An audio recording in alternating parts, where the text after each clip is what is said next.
બનાસકાંઠાના પાલનપુરમાં રીંછનો હુમલો. રામપુરા વડલા ગામની સીમમાં રીંછે 3 લોકો ઉપર હુમલો કર્યો. અચાનક ગામની સીમમાં રીંછ આવી જતા અફરાતફરી મચી ગઈ હતી. રીંછે ગામના લોકો પર હુમલો કરતા ભયનો માહોલ છવાયો છે. હુમલામાં ગંભીર રીતે ઇજાગ્રસ્ત લોકોને સારવાર માટે હોસ્પિટલ ખસેડાયા છે. તો જ્યારે ગામના વાડી વિસ્તારમાં આ રીંછ દેખાયું હતું તેનો વિડીયો પણ કોઈએ પોતાના મોબાઈલના કેમેરામાં કેદ કર્યો હતો. તો રીંછના હુમલામાં 3 લોકો ઘાયલ થયા છે. પાલનપુર પાસેનો આ બનાવ છે કે જ્યાં આ રીંછ રેવન્યુ વિસ્તારમાં એ આવી ચડ્યું હતું અને 3 વ્યક્તિ ત્યાંથી પસાર થતી પણ જોવા મળી રહી છે.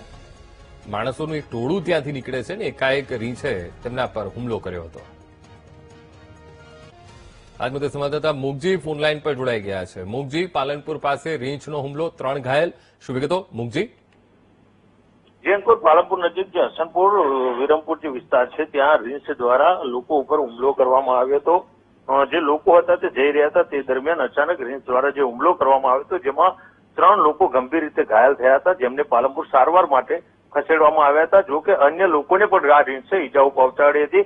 જે પ્રમાણે આ રીંછ છે તે જે જંગલ વિસ્તારમાંથી ઘણીવાર રહેણાંક વિસ્તારમાં ઘૂસી આવતા હોય છે ને આ વખતે પણ આ જે રીંછ હતું તે બાલારામ અભયારણ્યમાંથી સીધું ગામડાઓ તરફ આવ્યું હતું અને હસનપુર વિરમપુરનો જે વિસ્તાર છે ત્યાં વહેલી સવારે પણ લોકો પર હુમલો કર્યો હતો અને ત્યારબાદ બપોરે પણ અન્ય લોકોને ઈજાઓ પહોંચાડી હતી. ત્યારે આ સમગ્ર મામલે ઘાયલોને પાલનપુર સિવિલ હોસ્પિટલ ખાતે સારવાર માટે ખસેડવામાં આવે છે અને વન વિભાગને જાણ કરો તો વન વિભાગે આ રીંછને પકડવા માટેની તજવીજ હાથ ધરી છે.